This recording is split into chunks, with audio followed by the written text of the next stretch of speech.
Okay, good day, everybody. If you want to make a purchase using coupon, all you need to do is to click on buy, click on checkout.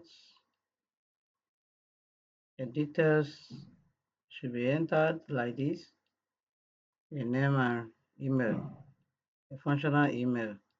Then you go to here, got a coupon code. You click on coupon.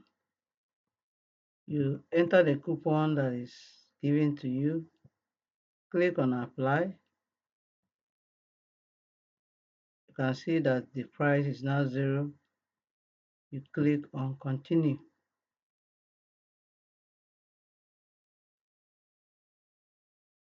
Wow, you have your book. Click read online.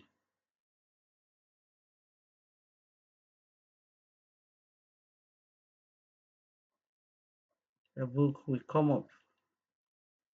So this is a simple way to use coupon to make a purchase for those who are giving coupon.